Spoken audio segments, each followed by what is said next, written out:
Filipi 4 ayat 12 sampai 13 kita baca bersama-sama. Filipi 4 ayat 12 sampai 13. Nah, ini ayat yang sudah umum, sering, namun kita lihat dari sudut pandang yang lainnya. Mari kita baca bersama-sama. 1, 2, 3. Aku tahu apa itu kekurangan dan aku tahu apa itu kelimpahan. Dalam segala hal dan dalam segala perkara tidak ada sesuatu yang merupakan rahasia bagiku. Baik dalam hal kenyang maupun dalam hal kelaparan, baik dalam hal kelimpahan maupun dalam hal kekurangan. Segala perkara dapat kutanggung di dalam Dia yang memberi kekuatan kepadaku. Haleluya. Puji Tuhan. Berbahagialah orang yang membaca firman itu, yang mendengarkan firman itu, dan yang melakukan firman itu. Dalam Wahyu pasal 1 ayat 3, begitulah bunyinya. Jadi ketika kita baca firman, kita berbahagia. Ketika kita mendengar firman, kita berbahagia. Ketika kita melakukannya, kita berbahagia. Ya, mendengar, membaca, melakukan. Jadi kalau firman Tuhan ini, kalau kita baca, jangan segan-segan membaca. Amin. Karena ini adalah firman Allah sendiri. Ya, kalau berita-berita di majalah, di Google, di koran, ya bolehlah segan-segan membaca. Segan membacanya. Tapi kalau baca Alkitab, jangan segan-segan membacanya. Amin. Nah, ini adalah surat Rasul Paulus. Kita tahu kalau dia menulis kepada jemaat Filipi, berarti Rasul Paulus sedang ada dalam penjara, dalam keadaan yang tidak baik-baik. Ya. Jadi kalau kita selalu bicara tentang jemaat Filipi, berarti Paulus sedang berada di penjara ketika dia menulis surat kepada jemaat Filipi. Dia dalam keadaan yang tidak baik secara fisik, secara manusiawi. Tetapi apakah keadaannya tidak baik secara rohani? Nah, ini rahasianya ya. Karena itu Bapak Ibu, kita melihat lagi di sini bagaimana kita menjadi orang Kristen yang tangguh. Rasul Paulus mengatakan, aku tahu apa itu kekurangan dan aku tahu apa itu kelimpahan. Dalam segala hal dan dalam segala perkara tidak ada sesuatu yang merupakan rahasia bagiku, baik dalam hal kenyang maupun dalam hal kelaparan, baik dalam hal kelimpahan maupun dalam hal kekurangan. Segala perkara dapat kutanggung di dalam Dia yang memberi kekuatan kepadaku. Nah, jadi lewat Rasul Paulus ini kita akan melihat bagaimana menjadi Kristen yang tangguh. Ya. Kristen yang tangguh. Ada seorang anak Tuhan kemarin berdoa hari Kamis. Di doanya itu kami menjadi tangguh. Nah, langsung muncul di dalam pikiran saya. Ini firman Tuhan yang akan saya sampaikan hari Minggu begitu. Jadi kadang Tuhan memberikan hikmat itu. Jadi sepanjang minggu saya seringkali bergumul, Tuhan apa lagi yang mau kau sampaikan bagi gerejamu, bagi jemaatmu. Jadi bekerja terus ini, Senin, Selasa, Rabu terus. Kadang bergumul, kadang tidak ada. Sampai malam minggu pun sepertinya tidak ada idea. Nah, kadang Tuhan berikan dengan cepat. Bukan berarti nggak ada bahan khotbah, banyak bahan khotbah di sini ya, banyak sekali. Tapi kita mau pimpinan Roh Kudus ya. Makanya ketika hari Kamis ada anak Tuhan berdoa, menjadi orang Kristen yang tangguh. Ini. Akhirnya dapatlah ayat ini lagi. Menjadi Kristen yang tangguh. Amin. Amin. Mau menjadi orang Kristen yang tangguh? Nah, saudara-saudara, istilah Kristen itu dari mana?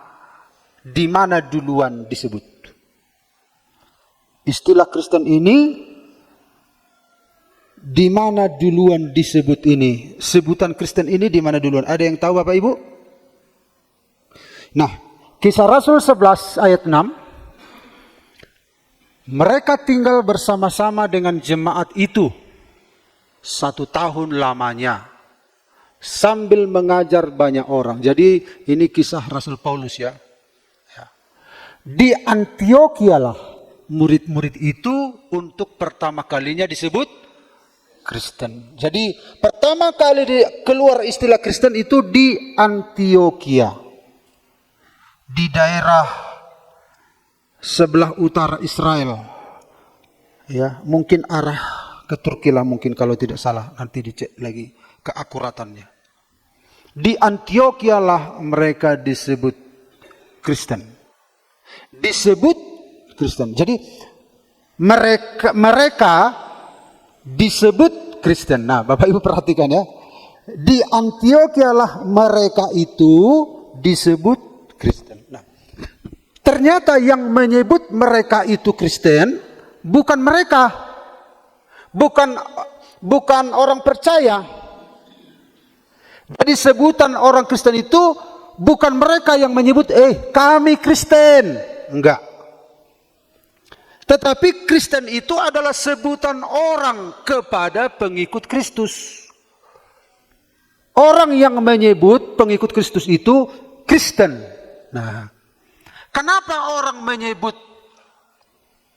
pengikut Kristus itu Kristen? Jadi dulu mereka disebut penganut jalan Tuhan. Ya, tidak ada istilah Kristen dulu. Penganut jalan Tuhan atau jalan lurus gitu. Nah, orang-orang Antiokhia menyebut penganut jalan Tuhan ini Kristen. Apa yang membuat? Ternyata penganut jalan Tuhan ini unik kehidupannya. Mereka hidup benar, hidup kudus dari sisi cara berbicara, dari sisi tingkah lakunya, dari sisi integritasnya. Itu membuat berbeda dari masyarakat lain. Jadi masyarakat lain itu lihat, pengikut jalan Tuhan itu beda ya, gitu. Nah, siapa yang mereka ikuti? Yesus Kristus. Nah, makanya disebut, akhirnya orang itu disebut Kristen, artinya pengikut Kristus. Jadi kita sebagai Kristen tidak hanya sekedar menyebut diri kita Kristen, sementara perilaku kita, tutur bahasa kita, tingkah laku kita tidak mencerminkan sebagai seorang Kristen. Alangkah baiknya orang menyebut kita Kristen daripada kita sendiri. Karena oranglah yang menyaksikan adanya sesuatu yang berbeda dari orang yang percaya pada Kristus. Itu seharusnya begitu. Ya memang karena kita kan warga negara yang baik, di KTP kan wajib ada Kristen. Kau agama apa? Kristen. Nah, tetapi awalnya itu yang menyebut pengikut jalan Tuhan itu Kristen adalah orang lain. Karena ada apa? Ada keunikan di dalam kehidupan mereka. Alangkah baiknya kita disebut Kristen oleh orang lain, bukan hanya sekedar pengakuan kita Kristen. Amin. Amin. Lalu mereka bilang, tohodowah pengikut Kristus, tohodowah anak koni Tuhan gitu. Tidak seperti ini, aku anak Tuhan. Aduh. Orang lain bilang nanti, no. Aku anak Tuhan, datang orang India, nehi. Tapi kalau mereka bilang, kau anak Tuhan ya. Nah, karena apa? Karena dilihat dari perilaku, tutur kata kita, tindakan-tindakan kita, integritas kita, gaya hidup kita dilihat berbeda dengan dunia ini. Nah, makanya saudara-saudara kalau kita lihat istilah Kristen dalam bahasa Yunani itu Kristianos, pengikut Kristus. Itu lambang Kristen di zaman dulu itu ini. Iktus, ikan. Jadi ini kan apa ini? Gambar ikan ini, iktus, ikan. Jadi misalnya kalau zaman dulu kan ada aniaya. Orang Kristen itu dianiaya. Jadi kadangkala kita saling ngomong, tahu-tahu ternyata dia mau membunuh kita. Jadi tidak gampang di sana memperkenalkan identitas Kristen. Tidak gampang. harus berhikmat. Nah, orang Kristen punya rumus, ya, punya rahasia, punya kode untuk memperkenalkan dirinya Kristen. Kalau tidak, maka dia akan berbahaya. Ya. Nah, kode mereka adalah ini. Jadi misalnya kalau saya ketemu dengan Pak Yusuf, perkenalan. Nah, jadi kalau bicara tentang iman, lalu saya bikin begini di tanah, bikin begini. Lalu Pak Yusuf langsung sambung dari sini. Berarti sama-sama Kristen. Jadi kalau bisa menyambung begini, kalau saya bikin begini, lalu Pak Yusuf bikin begini, berarti sama-sama Kristen. Berarti dia nggak musuh. Nah, tapi kalau kita bikin begini, tapi Pak Yusuf nggak tahu apa itu, berarti Pak Yusuf bukan Kristen gitu. Artinya saya harus hati-hati. Nah, begitulah dulu cara menjaga jangan sampai orang Kristen itu mengalami pembunuhan, karena di mana-mana pembunuhan. Memang tanpa ini pun memang orang Kristen itu selalu dianiaya, ya. Karena Yesus juga sudah menyampaikan itu jauh-jauh hari. Nah, jadi istilah ikan ini iktus, ya, iktus. Ikan, iktus, bacanya itu iktus. Apa artinya iktus? Yesus Kristus Theo Huios Soter. Jadi iktus itu Yesus Kristus Theo Huios Soter. Artinya apa? Yesus Kristus Putra Allah Sang Penyelamat. Yesus Kristus, Theos itu Allah, Huios Putra, Soter Penyelamat, Sang Penyelamat. Jadi kalau dibuat tanda ikan begini, berarti mereka mempunyai pemahaman yang sama. Yesus Kristus Putra Allah Sang Penyelamat. Jadi saudara-saudara, itulah sebutan Kristen. Nah, jadi tidak berhenti di situ. Dari istilah ikan ini, iktus ini, ternyata itu adalah gambaran dari hidup orang-orang Kristen. Orang-orang Kristen itu, ikan itu harus tinggal di mana? Di air, di habitatnya. Orang Kristen pun harus tinggal di habitatnya. Ya, habitat Kristen itu ya di dalam Tuhan, begitu. Bagaimana kalau ikan itu keluar dari habitatnya? Apa yang terjadi? Tidak nyaman, melompat-lompat. Ini bukan habitatku. Ketika orang Kristen keluar dari habitatnya, hidup dalam dunia, orang Kristen yang benar pasti tidak nyaman. Dia akan gelisah. Waduh, aku seorang Kristen, aku sudah berbohong. Aduh, nggak nyaman. Gitu. Tapi kalau dia nyaman, berarti bukan ikan, gitu. Jadi kalau ikan nyaman di sini, berarti bukan ikan. Jadi ikan itu harus ada di habitatnya, aman dia. Jadi habitat kita itu habitat di dalam habitat kehidupan yang baru, ya. Seperti nyanyian tadi. Apa tadi lagu yang tadi? Na na na na na na na na na. Terus. Na na na na. Terus. Nah, jadi ciptaan baru Roh Kudus. Jadi kalau kita keluar dari habitat kita, zona hidup dalam Kristus, pasti nggak nyaman. Misalnya, langsung saudara merasa terkoreksi. Aduh, udah salah ngomong tadi aku. Aduh, udah bohong aku tadi. Aduh, ampuni saya. Gitu. Tapi kalau dia keluar dari habitatnya, dia berbohong, masih nyaman, jangan-jangan bukan ikan. Jangan-jangan belum benar-benar pengikut Kristus. Kemungkinan dia apa? Katak. 2. Katak kan binatang amfibi kan? Bisa di air, bisa di darat. Tapi anak Tuhan itu bagaikan ikan. Harus tinggal di dalam habitatnya. Masih ada di sini yang nyaman walaupun hidup di dalam dosa? Masih ada? Katakan bilang, tidak.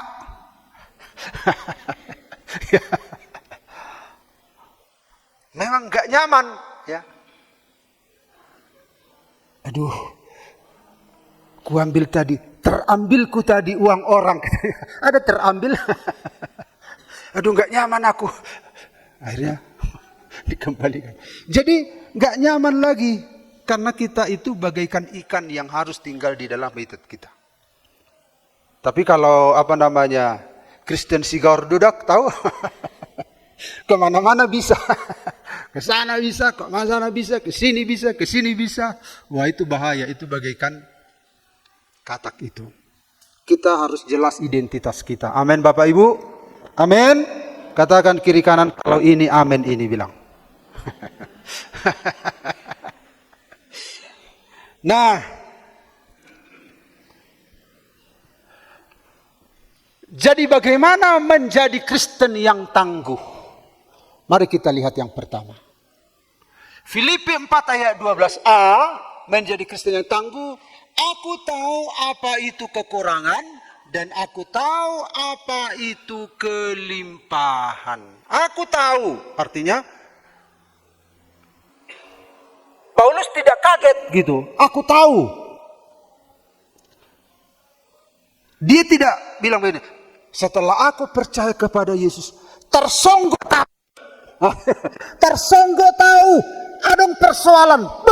Sono do HP menjadi orang Kristen. Enggak, Paulus bang tersonggok. Adong tersonggok di sana. Dung persehu Tuhan itu adong persoalan. Adong tersonggok. Enggak. Karena sudah tahu. Jadi kalau kita diberkati mendadak tersonggot, enggak juga. Akhirnya pingsan. Ada orang dapat berkat tersonggot kan. Waktu diberkati, jangan tersonggot. Waktu ada masalah, jangan tersonggot. Rasul Paulus bilang, aku tahu. Artinya dia tetap mengontrol dirinya. Ketika diberkati, ketika tidak diberkati, ketika orang yang dipercaya berbeda dengan apa yang dipikirkan. Iyalah, dang heran iba memang akajol mana lahir baru memang soniro pekiadana begitu. Akhirnya Rasul Paulus bisa mengontrol semua ini. Nah, makanya saudara-saudara, yang pertama kita lihat bagaimana supaya kita menjadi orang Kristen yang tangguh. Kita menyadari realitas hidup di dunia. Kita harus sadar realitas hidup di dunia itu begitu.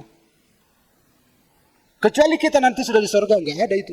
Di surga pun Alkitab mengatakan dalam kitab Wahyu, di surga tidak ada lagi matahari.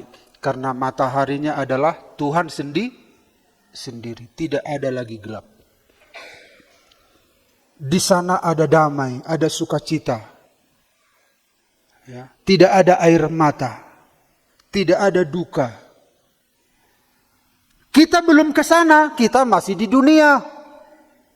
Makanya kita harus sadar. Paulus bilang, aku tahu, artinya dia sadar, itulah kehidupan.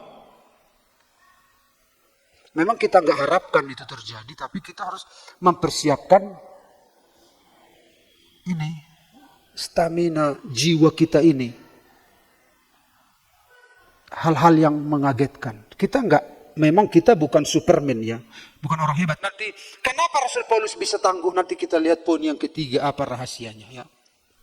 Jadi saudara-saudara, kita harus menyadari realitas hidup di dunia. Makanya dikatakan Pengkhotbah 3:1, untuk segala sesuatu ada masanya. Untuk apapun di bawah langit ada waktunya. Itulah realitas ya, jangan terkejut ya. Jadi Rasul Paulus memahami bahwa dunia ini tidak sempurna. Jadi seringkali kita lemah bukan karena masalahnya terlalu besar, tetapi karena kita memiliki ekspektasi yang salah.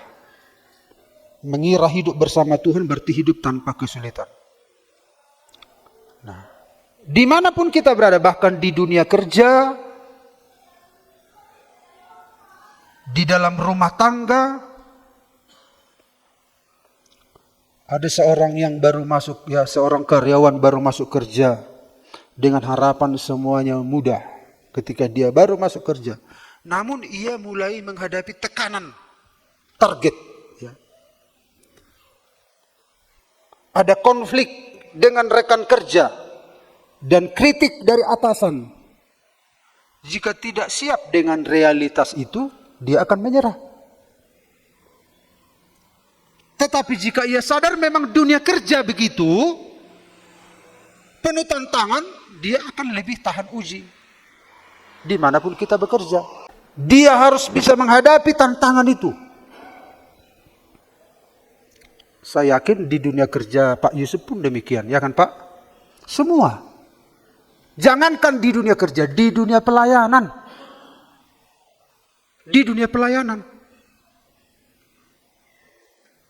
Jadi kita harus menyadari realitas hidup di dunia. Ya. Ada sakit, ada sehat. Ada senang, ada susah. Makanya orang Batak bilang, atar songon rodani padati. Jadi hidup ini seperti roda kereta, roda pedati. Susah, senang, sakit, sehat. Ya, kadang susah di atas, senang di bawah, sakit di kiri, sehat di kanan. Berputar. Ini. Akar songo rodani padati inna. Susah, senang, sakit, sehat. Jadi Rasul Paulus, dia tidak menjadi orang Kristen yang yang Kristen langitan. Tahu Kristen langitan? Dia menyadari dia masih di sini. Mau tidak mau dia harus menghadapi realitas hidup. Jadi anak Tuhan kan Kristen yang langitan itu maksudnya dia mengabaikan pengalaman hidup di dunia. Dia tidak mau malah. Aku nggak mau Tuhan, aku harus. Rasul Paulus, aku tahu seorang Kristen. Entah di dalam tubuh, aku tidak tahu. Entah di luar tubuh, aku tidak tahu. Tiba-tiba dia dibawa Tuhan ke langit, ke tingkat yang ketiga dari langit. Padahal orang yang dimaksud itu dia sendiri. Paulus punya pengalaman spiritual yang tinggi. Lalu orang itu mendengar ada bahasa-bahasa yang tidak bisa diucapkan oleh manusia. Wah, luar biasa di surga itu pikirnya. Paulus bilang, tentang orang itu aku bermegah, aku bangga gitu. Tapi tentang diriku sendiri, padahal dianya itu. Artinya tentang masa depan yang akan dialami Paulus, dia bersyukur. Dia bangga, dia bermegah. Tetapi dia sedang mengalami masalah di dunia ini. Dia harus bergumul melawan dosa, melawan kedagingan, memikul salib. Bagaimana belajar sabar, bagaimana melawan sakit hati. Dia tahu di sana nanti masa depannya, tetapi dia tidak menyangkal realitas hidup di dunia. Justru disinilah dimenangkan peperangan itu. Makanya Paulus tidak heran. Aku tahu katanya. Makanya kalau kita sedang senang, jangan kehilangan kesadaran. Jangan kayak udah segalanya. Akan ada juga susah. Kita tidak menunggu kesusahan datang. Kalau bisa nggak datang kesusahan. Tapi kan tanpa kita minta datang juga. Sakit juga demikian. Kalau kita bisa sehat terus. Kenyataannya sakit juga. Kita tidak mengharapkan sakit. Kita tidak mengharapkan susah. Tapi itulah realita di dunia. Paulus bisa menyadari realitas hidup di dunia. Dan dia tidak meninggalkan Tuhan. Karena realitas hidup di dunia. Supaya anak-anak Tuhan tahu bahwa ternyata ikut Tuhan itu tidak sekedar hahaha. Tapi bagaimana kita menjalani kekristenan kita dengan penuh tanggung jawab, setia tetap.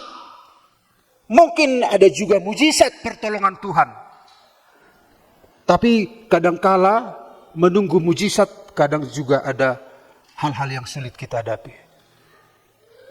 Apa susahnya Paulus menyembuhkan orang sakit? Bicara tentang surga, tapi dia juga sedang mengalami pergolakan di dalam fisiknya. Artinya Paulus ini tahu, sadar. Ya. Makanya kita harus sadar. Amin Bapak Ibu. Amin. Makanya harta yang tertinggi itu keselamatan kita. Jadi kalau ada anak Tuhan, prioritasnya hanya untuk mujizat datang kepada Tuhan, enggak, harus keselamatan. Baru mujizat itu, ya kalau Tuhan kehendaki puji Tuhan ya. Kalau Tuhan berkati puji Tuhan. Kalau Tuhan sembuhkan puji Tuhan. Itu tergantung pada iman kita dan kehendak Tuhan. Nah, kemudian roda pedati ini akan berputar. Ini berputar datar. Nah, kalau roda pedati ini berputar datar, orang ini tidak setuju. Enggak, ini bukan perjalanan Kristen yang benar. Susah senang, susah senang. Apa bedanya kita dengan orang dunia kalau begini? Makanya orang ini keberatan. Perjalanan orang Kristen memang ada susah senang, sakit sehat, tetapi perjalanannya tidak datar. Itu berarti kita sama dengan dunia ini. Tapi perjalanan kita adalah ini, Bapak Ibu.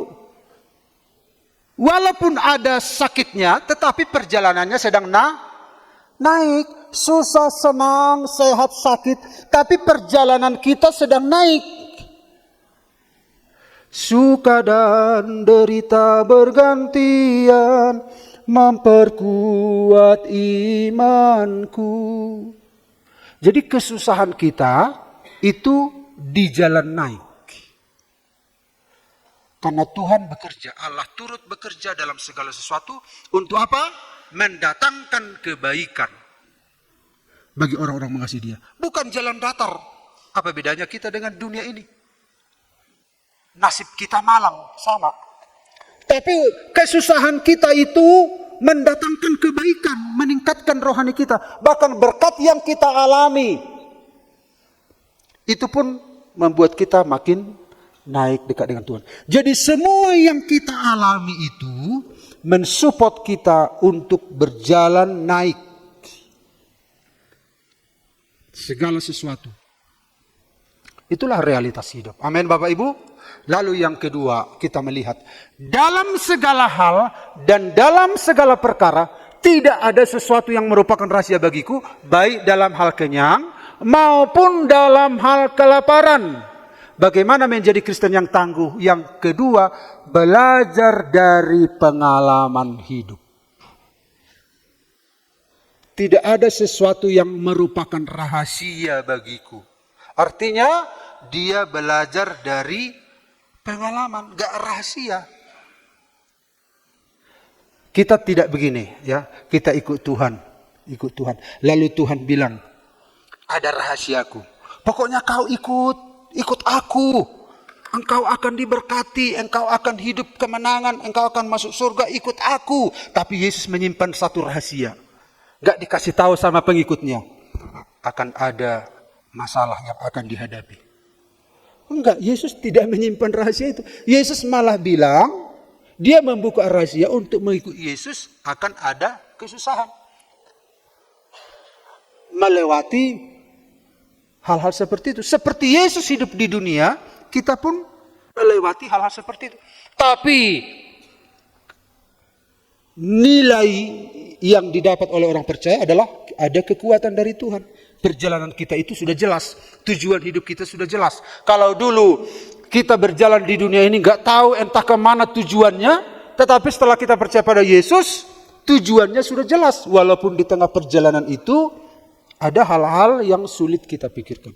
Dan Rasul Paulus berkata, Tidak ada sesuatu yang rahasia bagiku dalam segala hal. Dan dalam segala perkara tidak ada sesuatu yang merupakan rahasia bagiku. Jadi Paulus tidak hanya mengalami, tetapi belajar dari setiap pengalaman hidup. Belajar. Ada orang sudah mengalami banyak hal, tapi nggak belajar dari pengalamannya. Orang tangguh bukan hanya orang yang mengalami banyak hal, tetapi mengolah pengalaman menjadi pelajaran hidup. Kegagalan kita jadi pelajaran.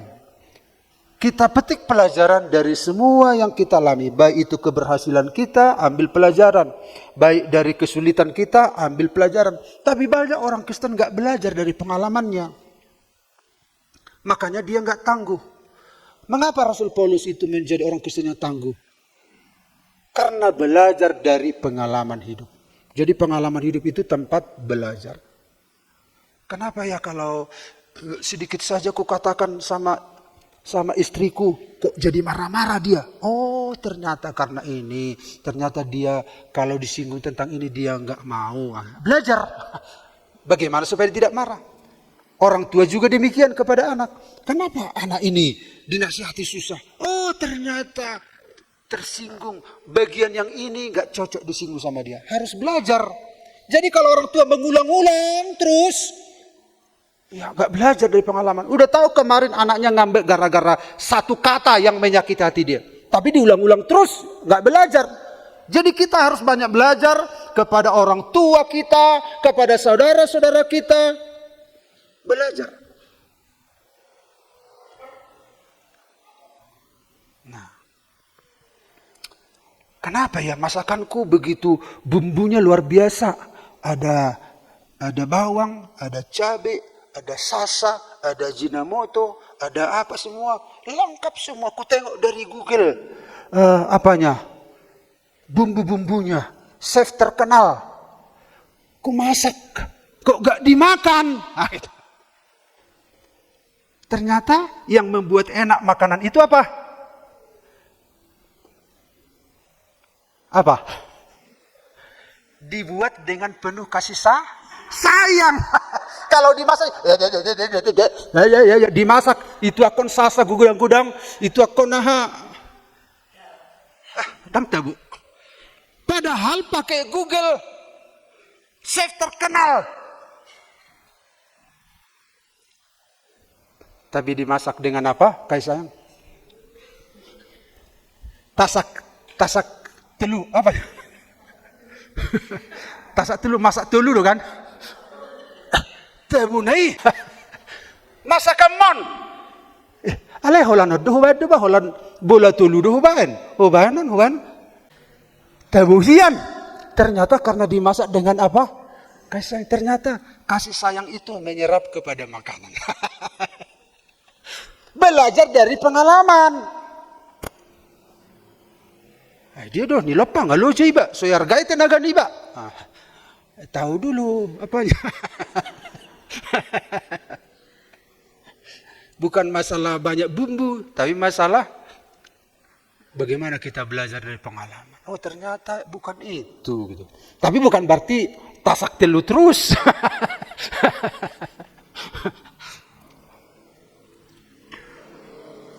Kadang kala kita kalah main catur kan, kadang menang. Ya, dalam pertarungan ini kadang ya begitu, harus ada pengelolaan emosi, Bapak Ibu ya. Ada pengelolaan emosi. Kadang kita nggak selalu beruntung, kadang beruntung, puji Tuhan. Harus ada pengelolaan emosi kita. Kadang datang hujan deras, lalu banjir di rumah, emosi juga harus dikontrol. Ada yang mengalami seperti ini. Rata. Harus dicari solusinya gimana gitu.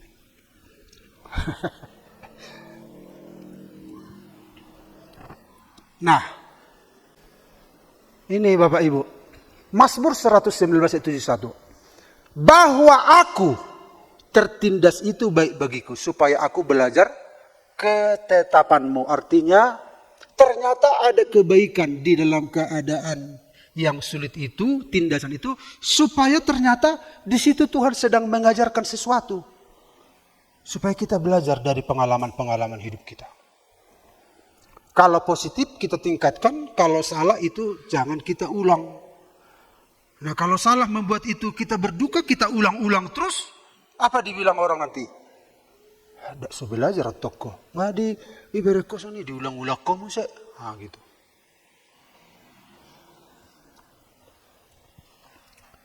Nah itu Bapak Ibu ya. Nah lalu kita lihat yang ketiga yang terakhir. Segala perkara dapat kutanggung di dalam Dia yang memberi kekuatan kepadaku. Bagaimana menjadi Kristen yang tangguh? Bergantung penuh pada Kristus. Seperti anak ini ya. Ada beban anak ini. Tetapi dia juga ditanggung oleh ayahnya. Sebenarnya ayahnya yang menanggung semua beban ini. Nah, seperti itu kira-kira. Bergantung penuh pada Kristus. Ternyata rahasia Rasul Paulus mengapa dia bisa menjadi Kristen yang tangguh. Segala perkara dapat kutanggung di dalam Dia. Paulus sadar dia enggak punya kekuatan. Dia manusia biasa.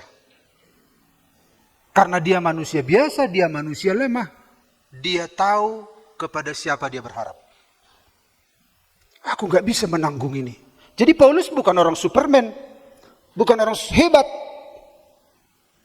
Tapi karena dia merasa tidak hebat, makanya dia cari siapa yang pantas diandalkan untuk menolong saya menghadapi dunia yang susah ini. Dia bergantung penuh pada Kristus. Yohanes berkata, Yohanes 15 ayat 5, barang siapa tinggal di dalam aku, kata Yesus, dan aku di dalam Dia, ia berbuah banyak. Sebab di luar aku, kamu tidak dapat berbuat apa-apa.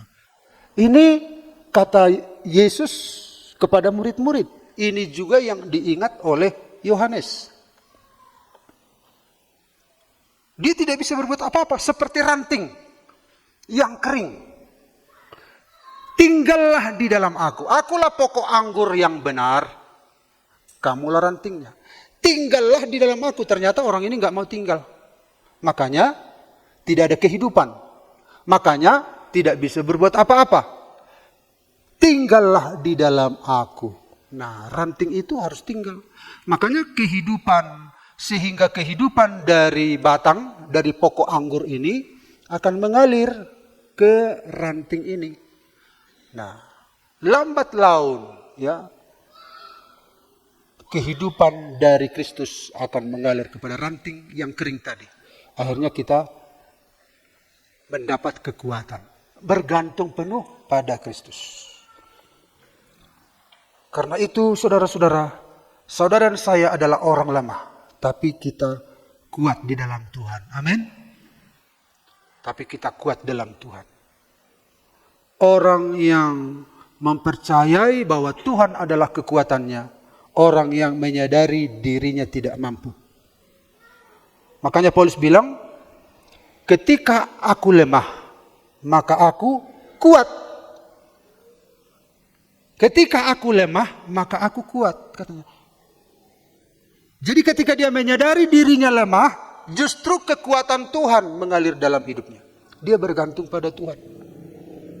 Makanya saudara-saudara, saudara dan saya bisa menjadi orang Kristen yang tangguh. Amin. Apapun yang terjadi di bawah kolong langit ini. Entah ekonomi yang sulit, entah kesehatan kita. Nah kalau begitu bagaimana supaya kita bisa tangguh? Kita harus bergantung pada Tuhan. Amin. Tuhan pasti memberkati kita di daerah Parapat Aji Bata ini. Makanya kita doakan terus kecamatan ini supaya diberkati oleh Tuhan. Ya. Bapak Ibu mendoakan Aji Bata Parapat? Siapa yang sering mendoakan? Coba tunjuk tangan. Ya didoakan ya. Karena Alkitab mengatakan doakanlah tempat di mana kamu aku buang. Karena kesejahteraannya adalah kesejahteraan kamu juga. Daripada saudara marah-marah kepada pemerintah, kesal kepada turis, doakan saja. Doakan, Tuhan berkatilah supaya banyak pengunjung dari berbagai tempat. Pertanian yang tidak seberapa pun diberkati Tuhan. Semuanya kita bergantung pada Tuhan. Karena itu doakan Kecamatan Ajibata, Kecamatan Parapat. Pokoknya di daerah kita ini harus mengandalkan Tuhan. Bergantung pada Tuhan. Tuhan pasti memberkati kita. Kita diberkati bukan mesti di Jakarta. Tidak mesti di Amerika. Tuhan bisa memberkati kita di Kecamatan Ajibata, Girsang Sipangambulun ini. Kalau kita mengandalkan Tuhan. Kalau kita bergantung pada Tuhan. Amin. Tuhan Yesus memberkati kita sekalian. Pemain musik silakan datang ke depan. Kita nyanyikan nyanyian ini.